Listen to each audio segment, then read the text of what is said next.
শীতের সময়টায় নিজের ত্বক ও চুলে দরকার বাড়তি যত্ন, কারণ একটু অবহেলায় চুল হয়ে ওঠে প্রাণহীন, ত্বক রুক্ষ ও ঠোঁট কালচে। শীতের যত্ন বলতে অনেকে মনে করে শুধু মুখের ত্বকে, আসলে কিন্তু তা নয়। শীতের সময় শরীরের প্রতিটি অংশের ত্বকেরই সমানভাবে যত্ন নিতে হবে। আসুন তাহলে জেনে নেওয়া যাক শীতে কেমন হওয়া উচিত আপনার শরীরের চর্চা। শীতের সময় কম বেশি সবাইকেই ঠোঁট ফেটে যাওয়ার সমস্যার মধ্যে দিয়ে যেতে হয়।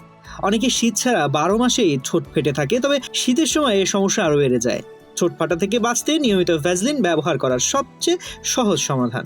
তাছাড়া মধু ও চিনি মিশিয়ে ঠোঁটে ম্যাসাজ করতে পারেন, এতে ঠোঁটের মরা চামড়া উঠে আসবে। ঠোঁটকে ময়শ্চারাইজড রাখতে ভালো মানের একটি লিপ বাম ব্যবহার করুন।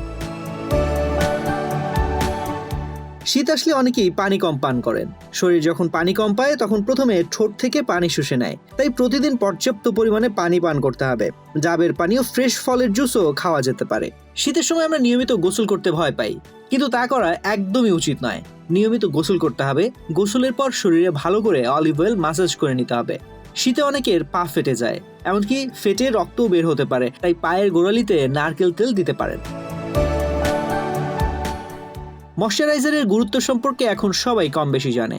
12 মাস ময়শ্চারাইজার ব্যবহার করার পরামর্শ দেওয়া হয়ে থাকে, তবে শীতে ত্বকের ময়শ্চারাইজারের চাহিদা আরো বেশি বেড়ে যায়। তাই যখনই পানি সংস্পর্শে যাওয়া হবে, সাথে সাথে ময়শ্চারাইজার পুনরায় আবার লাগাতে হবে।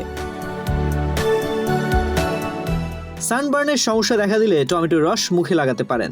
টমেটো রস ত্বকের পোড়া দাগ কমাতে সাহায্য করে। ত্বকের মতো শীতের সময় চুলেরও নানা রকম সমস্যা দেখা দেয়। সবচেয়ে বেশি দেখা দেয় খুশকির সমস্যা।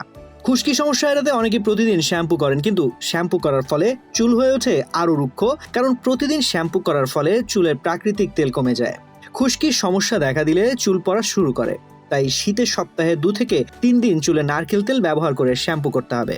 নারকেল তেলের সাথে লেবুর রস মিশিয়ে নিলে আরো ভালো ফলাফল পাওয়া যাবে।